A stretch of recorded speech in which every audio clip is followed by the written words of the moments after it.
नमो अरिहन्ताणं नमो सिद्धाणं नमो आयर्याणं नमो उवज्झायाणं नमो लोय सव्वसाहूणं। त्रिलोक त्रिकालवर्ती पंच परमेष्टि भगवंतों को नमस्कार। द्वादशांग श्रुत देवता स्वरूप भगवती जिनवाणी सरस्वती देवी माता को भावपूर्ण वंदन। परम भट्टारक महादेवादिदेव अरहंत परमात्मा तीर्थंकर भगवान श्री महावीर स्वामी को नमन। परम श्रद्धेय हृदय में विराजमान चारित्र चक्रवर्ती आचार्य प्रवर शांति सागर मुनिराज को भक्तिपूर्वक नमोस्तु। दीक्षा शिक्षा गुरु आचार्य विद्यासागर महाराज को नमोस्तु।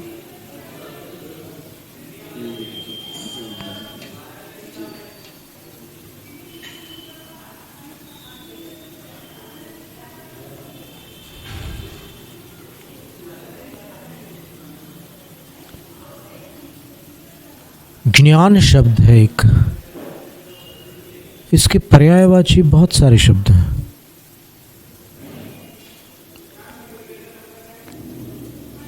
कभी बुद्धि का प्रयोग किया जाता है, कभी बोध का प्रयोग किया जाता है, कभी प्रज्ञा शब्द का प्रयोग भी किया जाता है, कभी विवेक शब्द का प्रयोग किया जाता है। नॉलेज, विजडम, इंफॉर्मेशन, ये सारे ज्ञान से जुड़े हुए शब्द हैं, लेकिन एकार्थक नहीं है, थोड़ा थोड़ा अंतर सब में है। जैसे उदाहरण के लिए, जो आग से नहीं जला उसको पता है कि आग जलाती है क्योंकि जानकारी है, और जो जला है उसको भी पता है कि आग जलाती है क्योंकि ज्ञान है।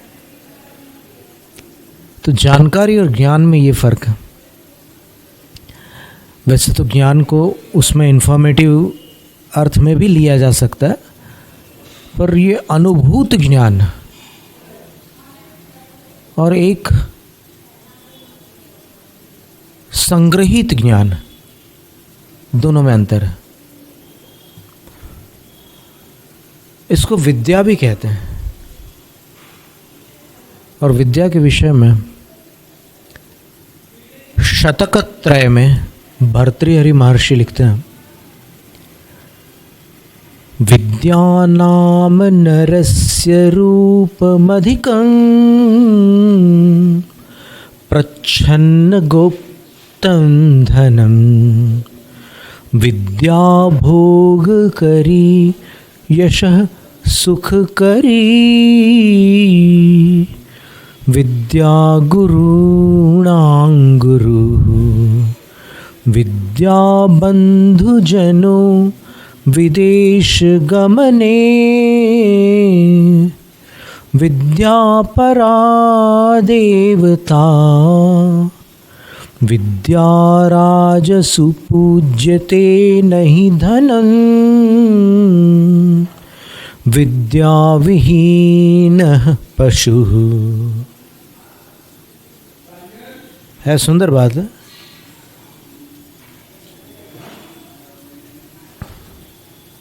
विद्या नरस्य अधिकम रूपम, विद्या मनुष्य का एक अतिरिक्त सौंदर्य है। बाकी सौंदर्य अपनी जगह है, लेकिन मनुष्य का एक अतिरिक्त सौंदर्य जो उसके पास विद्या है वह है। फिर विद्या नाम नरस्य प्रच्छन्न गुप्तम धनम, और विद्या जो है वह मनुष्य का एक छुपा हुआ सुरक्षित खजाना है, एक भंडार है, धन है। विद्या भोग करी। विद्या जो है वो भोगों को प्रदान करने वाली है। यश सुख करी, वह यश को प्रदान करने वाली है और सुख को भी प्रदान करने वाली है। विद्या गुरुणाम गुरु, विद्या जो है वो गुरुओं की भी गुरु है। विदेश गमने विद्या बंधुजनों, विदेश गमन में विद्या जो है वो अपनी रिश्तेदार है। बंधुजन का अर्थ रिलेटिव, रिश्तेदार होता है।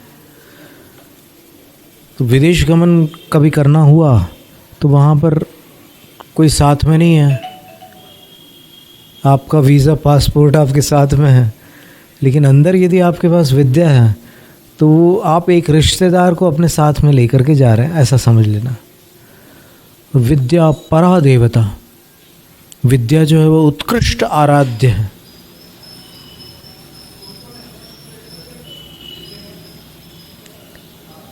राजसु विद्या पूज्यते, राजाओं के बीच विद्या पूजी जाती है।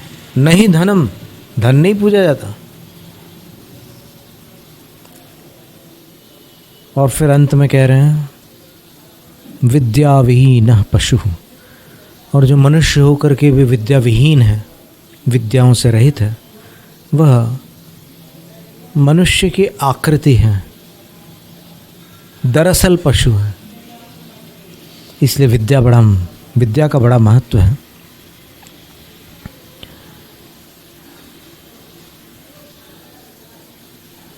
और एक श्लोक और भी आता है नीति में, विद्या ददाति विनयम विनयाद्याति पात्रताम पात्रत्वात् धनमाप्नोति धनात् धर्मः ततः सुखम। संधि करोगे तो धनात् धर्मस्ततः सुखम। तो विद्या जो जिसके पास होती है वो विनम्र होता है। ये विशेष लक्षण है विद्यावान का। क्यों? क्योंकि विद्या ददाति विनयम, विद्या सबसे पहले अपने को धारण करने वाले के लिए विनय प्रदान करती है, विनम्र बना देती है उसको। जो भी विद्या को धारण करेगा वो जोकरों की भाषा में अकड़ बम्बू नहीं होगा, वो विनम्र होगा। और विनयाद्याति पात्रताम, और विनय से वो पात्रता को प्राप्त करता है। क्योंकि अविनय से पात्रता नहीं आती, पात्रता विनय से आती है।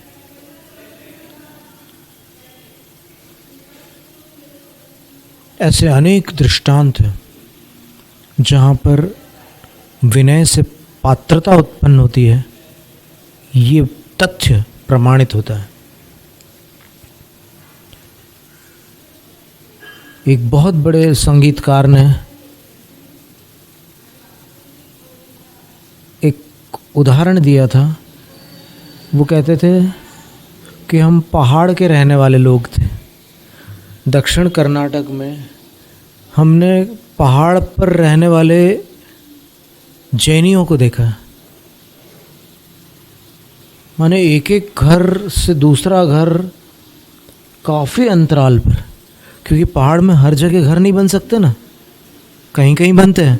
और पानी वो ऐसे जगह पर घर बनाते हैं कि जिसमें वो जल स्रोत साल भर बहता रहता है, तो वो परमानेंट वाटर सप्लाई रहता है वहाँ पर, नेचुरल। और वहाँ पर उनका घर है। वहाँ सांप वगैरह भी आते हैं मोटे मोटे, पर कुछ नहीं करते। उनको अपन न छेड़ो, वो अपने को नहीं छेड़ते। उनका अपना जीवन है और अपना अपना जीवन। फिर हमने पूछा उनसे कि तुम तो बड़े सुखी जीवन जीने वाले लोग हो। तो बोले कि हाँ, नगरों की अपेक्षा से तो आप ठीक कह रहे हो, लेकिन ऐसा नहीं है कि यहाँ संघर्ष नहीं है, यहाँ का जीवन भी संघर्ष में है। और बात ऐसी है कि कर्म भूमि है, तो कर्म भूमि में कोई आलसी व्यक्ति सब कुछ प्राप्त नहीं कर सकता, कुछ तो उसको पुरुषार्थ करना ही पड़ता है।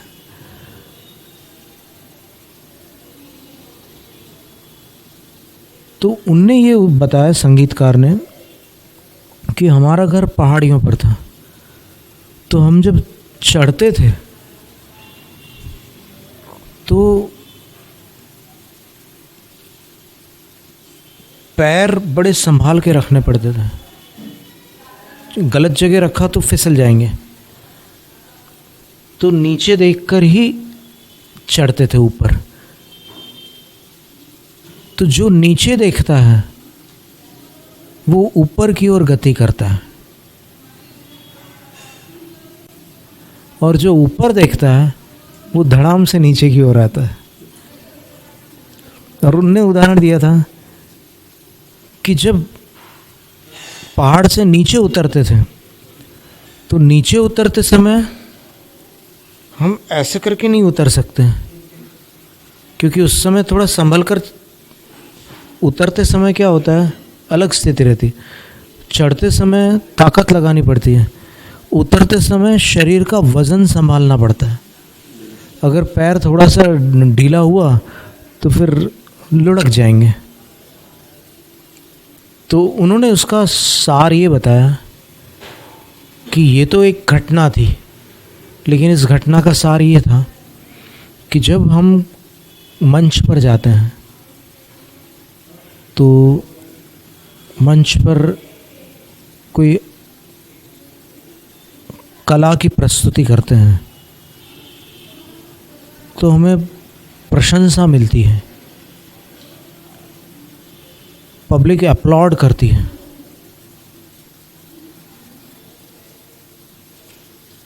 तो हमारा कर्तव्य ये होता है, अगर हमें कला की ऊंचाइयों पर और आगे बढ़ना है और ऊंचे जाना है, तो हमारा कर्तव्य ये रहता है कि वो कितनी भी प्रशंसा करें, हम ऐसे झुक के रहें, हम ऐसे अकड़ में न आए, हम नम्र रहें। और तभी उन्नति होती है, तब अपनी पात्रता बढ़ती है कि अपनी कला में इतना निखार आ चुका है कि बड़े बड़े संगीत के विशेषज्ञ झूम उठते हैं। साधारण संगीत प्रेमियों की बात नहीं है, बड़े बड़े संगीतज्ञ झूम उठते हैं। पर उस तरफ नहीं देखना है हमें, हमें इधर देखना है, नीचे, डाउन टू द अर्थ होना है।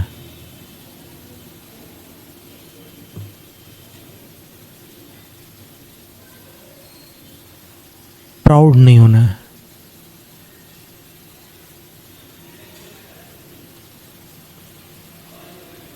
और फिर हम नीचे देखते हैं तो लगता है कि अरे नहीं,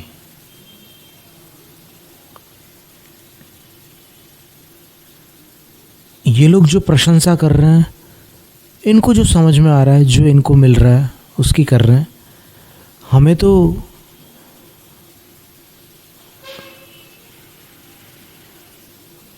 डूबना है।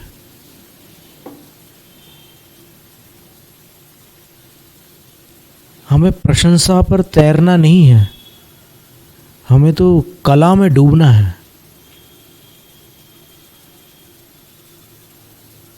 और फिर जब वो डूबते हैं तो कभी उनको अपने गुरु से भी दोबारा मिलने का अवसर होता है, क्योंकि अब इतने बड़े कलाकार बन गए, बार बार गुरु से मिलना नहीं हो पाता, तो कभी मिलने का अवसर आता है। तो गुरु एक मिलन में कोई छोटी सी बात दे जाते हैं, तो बस उतना ही उनके लिए पर्याप्त होता है। बरसों का टॉनिक एक बार में मिल जाता है।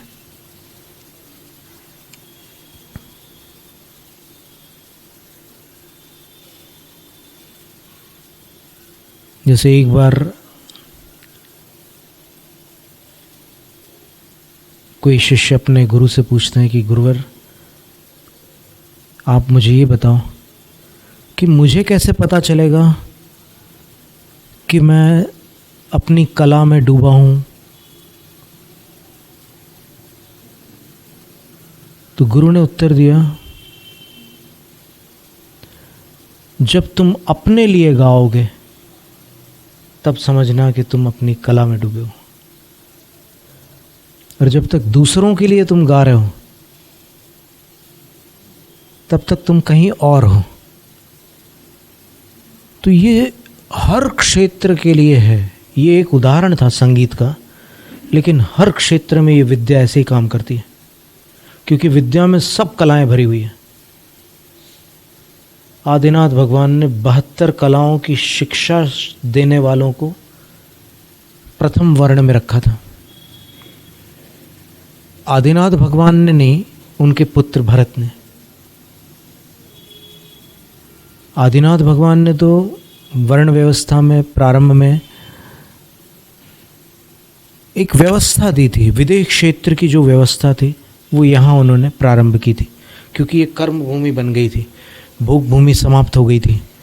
तो फिर यहाँ के लोग कैसे जीवन यापन करें, तो उन्होंने बताया कि इस प्रकार से तुम समूह बनाओ और समूह बना करके अपने अपने कार्य में लग जाओ। ये भक्ष है, ये अभक्ष है। फिर ये वैश्य वर्ण वाले 3 कार्य करेंगे, कृषि करेंगे, पशुपालन करेंगे और वाणिज्य करेंगे। कृषि यानी फार्मिंग है। अब फार्मिंग जो होती है वो टोटली वनस्पति से रिलेटेड होती है। आदिनाथ भगवान ने और दूसरे टाइप की कोई फार्मिंग नहीं बताई थी।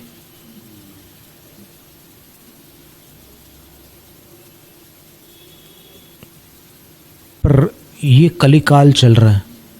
इस काल में लोगों की बुद्धि भगवान जो बताए गए थे उससे भी कुछ कदम आगे बढ़ जाती है, और अब पोल्ट्री फार्मिंग आदि और दूसरे टाइप की भी वो सब चलने लग गई है प्रक्रिया।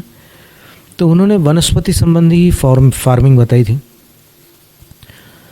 तो वो वणिक वर्ग का व्यवसाय था। क्षत्रियों का काम क्या था? डिफेंस, रक्षा करना, सुरक्षा करना, राष्ट्र की रक्षा करना, देश की सुरक्षा करना क्षत्रियों का काम था। और उनके जो कर्तव्य थे वो भी, देखो कोई भी गृहस्थ जीवन में जाना चाहे तो उसको सर्वप्रथम नीति वाक्यामृत ग्रंथ पठनीय है। इतना सुंदर ग्रंथ है वो कि उसमें आपको मोक्ष का वर्णन नहीं मिलेगा, उसमें आपको धर्म पुरुषार्थ, अर्थ पुरुषार्थ और काम पुरुषार्थ का वर्णन मिलेगा। और बाकी ग्रंथों की तरफ देखेंगे आप तो वहाँ पर मोक्ष पुरुषार्थ का वर्णन मिलेगा आपको। तो लोग मोक्ष पुरुषार्थ पढ़ते पढ़ते संसार को न छोड़ने वाले जो लोग हैं वो न इधर के हैं न उधर के हैं, ऐसी अवस्था में चले गए। तो उनको ये पढ़ना भी आवश्यक है।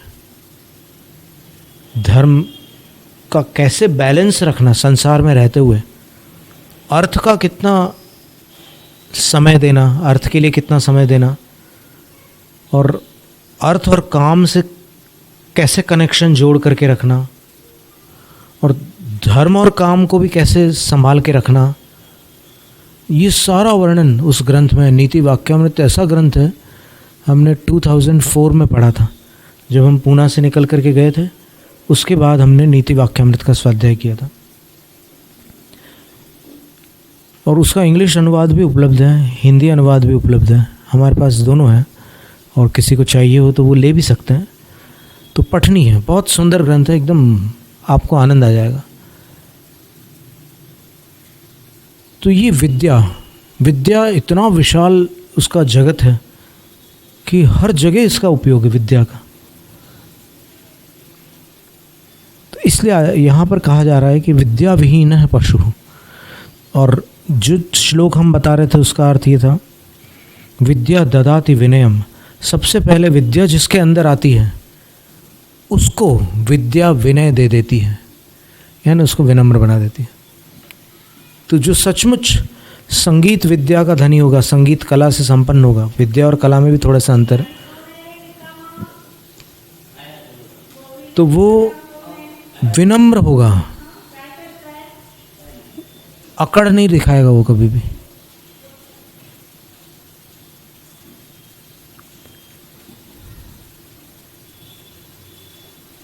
और विनयाद याति पात्रता, विनय से उसमें पात्रता खिलती है। क्योंकि जितनी जितने अपन विनय करते हैं, न जाने विनय में ऐसा कैसा जादू है कि वो अपने अंदर के बंद दरवाज़ों को खोल देता है। जैसे जैसे विनय बढ़ती है वैसे वैसे ज्ञान के द्वार और ज्ञान की खिड़कियाँ और ज्ञान के छोटे छोटे जो झरोखे होते हैं, जो रसोई घर में और फिर जो ऊपर कहीं कहीं ऐसे थोड़ी सी लाइट आने के लिए जो रहता है ना, उन सब को क्लियर कर देती है विनय। भद्रबाहु आचार्य महाराज के विषय में रत्ननंदी आचार्य महाराज ने लिखा है भद्रबाहु चरित्र में कि वो इतने कुशाग्र बुद्धि थे कि एक बार पढ़ के सब कुछ कंठस्थ हो जाता था उनको, तो भी वो गुरु की अनुमति के बिना कुछ भी नहीं पढ़ते थे। गुरु की अनुमति लेते थे, आशीर्वाद लेते थे कि गुरुवर आप बताइए मैं क्या अध्ययन करूं, और जो गुरु कहते थे वही पढ़ते थे। तो श्रुत केवली बन गए। आप सोचो, ज्ञान के समस्त द्वार खुल गए उनके। और श्रुत केवली के विषय में सिद्धांत में ऐसा कथन है कि उतना ज्ञान अगर कोई प्राप्त कर ले, कोई मानव, तो महामानव बनने तक वो कभी भी मिथ्यात्व में नहीं जा सकता। अर्थात जब तक श्रुत केवली नहीं हो जाएंगे तब तक वो बीच में कभी भी नीचे नहीं आएंगे, निचले गुण स्थानों में चौथे से नीचे नहीं आ सकते वो।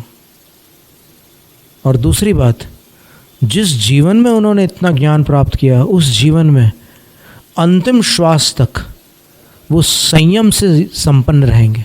संयम से नीचे नहीं आ सकते, असंयम में नहीं जा सकते, देश संयम में नहीं जा सकते। तो विनय का ये प्रभाव है। और विनय का ही ये कमाल है, कह लो, कि एक मनुष्य जिसको मंदिरों से नफरत है और मंदिर के चित्र को देखकर वो उसको फाड़ कर अपने पैरों के नीचे डालने तक को तत्पर हो जाता है, इतना विद्वेष है उसके अंदर कि वो ऐसी चेष्टा करता है, वो लो एनर्जी में चला जाता है, वो अशुभ भाव में परिणत हो जाता है और उसको अशुभ कर्मों का आश्रव बंद होता है। और एक व्यक्ति जो साक्षात मंदिर में अपने पैर रख करके मंदिर के अंदर जाता है, एक ने फोटो पर पैर रखा और उसको अशुभ का आश्रय बंद हुआ।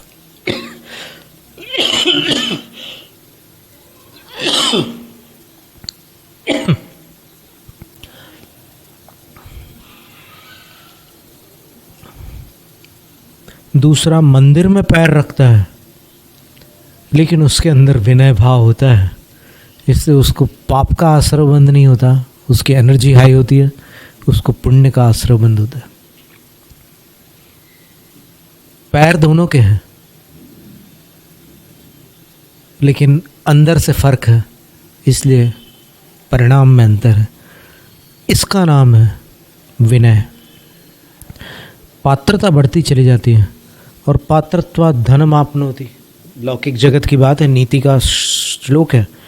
बोलते हैं कि पात्र हो जाने से धन संचय कर लेता, क्योंकि लक्ष्मी अपात्र को प्राप्त नहीं होती, लक्ष्मी पात्र को मिलती है, धन संचय कर लेता है। और धनात् धर्मः, धन से फिर वो धर्म करता है, क्योंकि विनय से आया हुआ धन था। अगर भाग्य से आया हुआ होता तो बात अलग हो जाती, ये विनय से आया हुआ धन था तो धर्म करता है और धर्म से सुख की प्राप्ति होती है। तो इस तरह ये विद्या का महत्व बताने वाला एक काव्य था कि विद्या मनुष्य का एक अतिरिक्त सौंदर्य है, विद्या मनुष्य का छुपा हुआ सुरक्षित खजाना है, विद्या